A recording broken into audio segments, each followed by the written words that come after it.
911, what is the address to your emergency? 4th Street Laundromat. What is it? 4th Street Laundromat. What's the problem?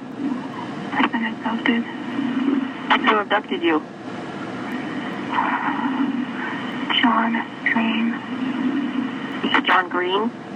Shawn Grate. Where's she at now? Asleep. Where's she sleeping at? In the bedroom. In what bedroom? There's 2 houses right by the laundry street.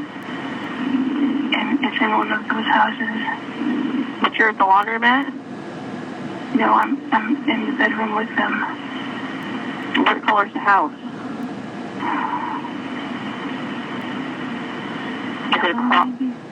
If I'm looking at the laundromat, which way is it?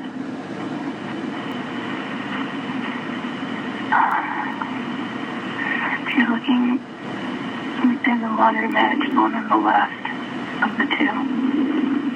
You don't know what color the house is? No. Please hurry. Does he have a car? No. Well, he sit down the street.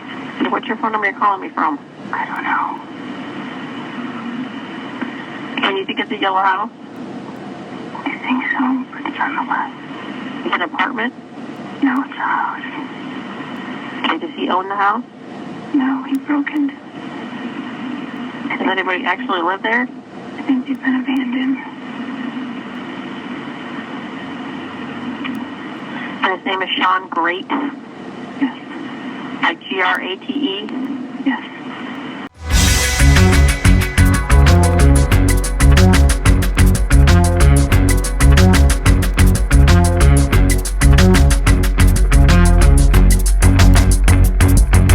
On September 13, 2016, Ashland police received a phone call from a woman who whispered that she'd been kidnapped and was tied up mere feet away from her sleeping abductor. She tried to describe the man who was holding her captive and the house she was in. The best she could manage was that it was next to the 4th Street Laundromat. While the 911 dispatcher continued talking the caller through escaping, the woman accidentally knocked over her captor's taser, waking him. The line went dead briefly, and Jane Doe was suddenly minutes away from being the 6th victim of serial killer Shawn Grate, and the race was on for police to rescue the helpless woman.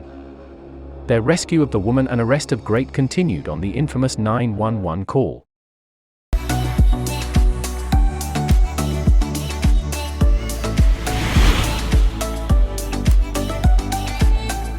Let's dig into his life. Growing up, Shawn Grate was known as a laid-back charmer. With a dark side, Shawn Grate was described as friendly and charming by his peers. Still, Shawn Grate's charm and apparent friendliness were welcoming to women, and he went on to have 3 children with 3 different women. His ex-wife Amber Nicole Bowman, however, recalls him saying, "If I can't see my daughter, no one will." By his mid to late 20s, Grate's behavior became more erratic. He would sink into deep depressive states, unable to get up off the couch at points, according to an ex-girlfriend. As a teenager growing up in Marion, Ohio, Shawn Grate was well-liked, particularly by girls. He was charming and always had a smile on his face, which did a good job of masking his inner rage, jealousy and simmering violence, for a while, at least. When he was 18, he was arrested for grabbing his then-girlfriend by the throat.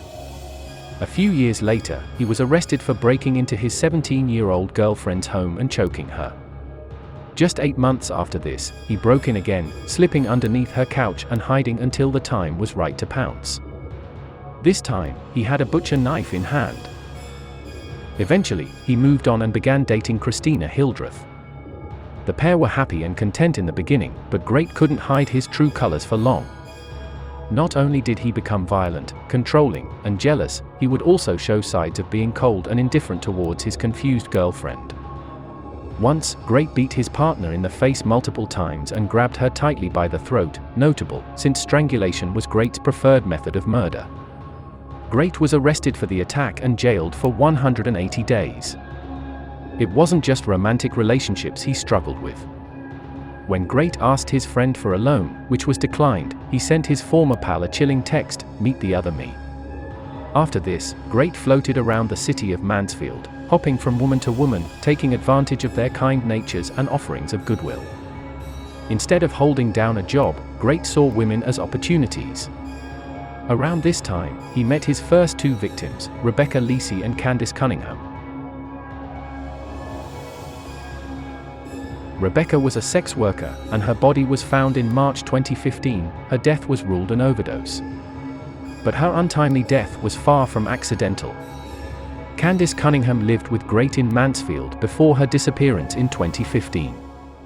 At the time, the police came up with nothing. After the arrest of Shawn Grate and lots of questioning in him, he finally revealed the death of Candace Cunningham.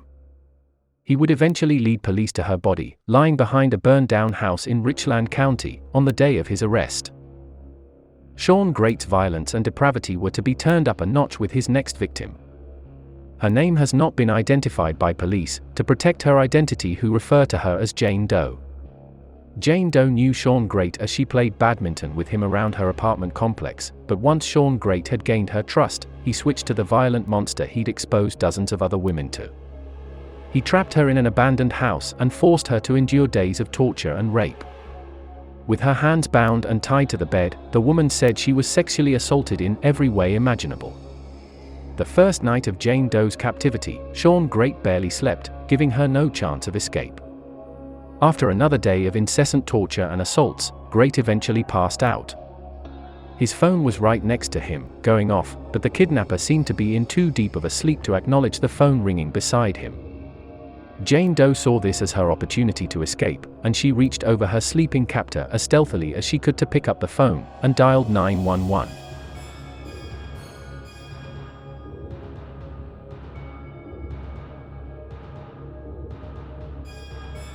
Are you injured? A little. How is his hair? Brown. Do you know what color his eyes are? What's he wearing? Nothing right now.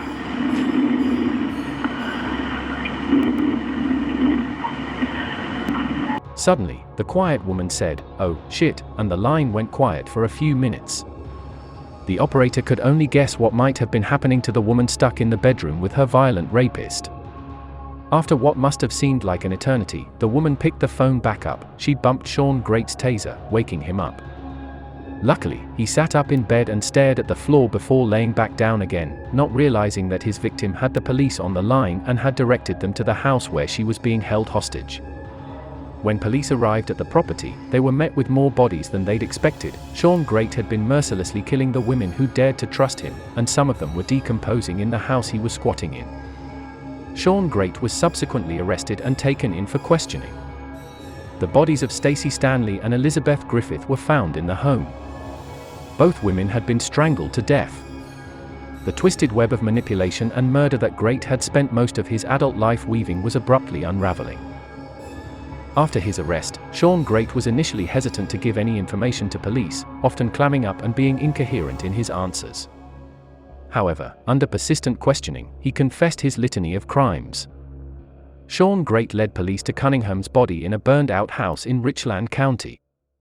He told police he strangled Rebecca Lisi to death after she stole $4 from him in a bar. Shawn Grate also claims to have killed another woman who was found dead in Marion County in 2007. He told police he thought her name was Dana. The victim was identified in June 2019 via DNA as Dana Nicole Lowry, 23.